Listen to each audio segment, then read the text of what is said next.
होता है, या तो पापी के सामने, अपराधी के सामने डायरेक्ट परमात्मा पहुंच जाए तो उसमें परिवर्तन आता है, समझ रहे हो कि नहीं, और या फिर महात्मा पहुंच जाए। तो बोले महात्मा के पास ताकत क्या होती है?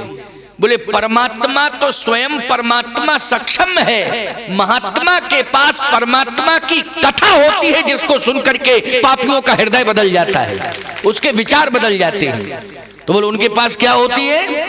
कथा होती है। हमारे पास हृदय बदलने के लिए बोलो भगवान की कथा है कि नहीं, परमात्मा की कथा है कि नहीं? कथा से ही हृदय परिवर्तन होता है कि नहीं होता है? बाली बोला प्रभु जा रहा हूं, लेकिन प्रार्थना ये है कि जहीं जोनी जन्म हो कर्म बसता, राम जी पद अनुरागी हो। कर्मानुसार आप जिस योनि में भेजना चाहो वहां भेज देना, लेकिन बस जिस दिन प्राण निकले, चाहे मैं सूकर कुकर क्यों ना बनूं, कीट पतंग क्यों ना बनूं, लेकिन जिस दिन प्राण छूटे उस दिन आप दर्शन दे दीजिएगा किसी न किसी रूप में, बस और कुछ नहीं चाहिए। इसका मतलब है कि परमात्मा का दर्शन कुकर सूकर कीट पतंग सब चाहते हैं, इंसान को एहसास नहीं होता है, लेकिन वो चाहते हैं, तुम समझ नहीं पाते हो, चाहते तो है ही हैं वो। अब बोलो ईमानदारी से, चाहने के बाद पता नहीं परमात्मा किस रूप में उन्हें दर्शन देता है कि नहीं देता, कि देता है, लेकिन ये सत्य है कि तुम्हें इंसान बनाया है, परमात्मा तुम्हें इतना गोल्डन चांस दे देता है कि जाओ, मैं नहीं आ पाया हूं, लेकिन मैं प्रतिनिधि बना करके महात्मा को भेज रहा हूं, बस उसकी वाणी पर भरोसा कर लेना और जीवन में परिवर्तन कर लेना, तुम्हारा कल्याण हो जाएगा। ये अंतिम शब्द मेरे इस वर्ष के, समय का अभाव है, श्रम बहुत हुआ है आने में, यात्रा करने में, 1000 किलोमीटर की यात्रा, लेकिन इतने ही में बहुत कुछ समझना। ये आप सबके लिए मेरा आदेश, उपदेश, संदेश, कुछ भी समझो। बहुत सारी बातें मैंने ऐसी बता दी हैं कि जिनको सुन करके और समझ करके जीवन का कल्याण किया जा सकता है। तो आप सबको मैं पुनः आशीर्वाद देता हूं, हृदय से अनंत कोट आशीर्वाद साधुवाद देता हूं।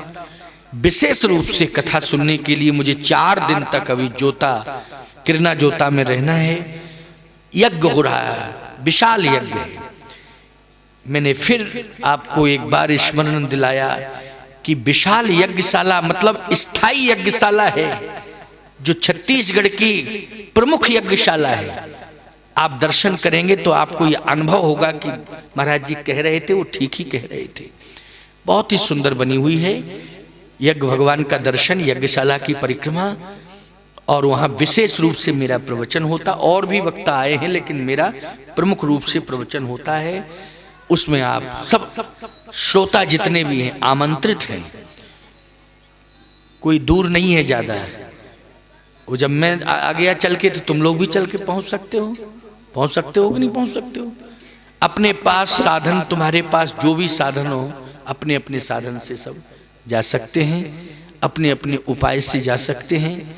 अरे भैया कभी मन होता तो बिलासपुर चले जाते हो, कभी मन होता रायपुर चले जाते हो, बोलो चले जाते हो कि नहीं? तो कह सकते हो महाराज विशेष काम होता है तो काम से जाते हैं।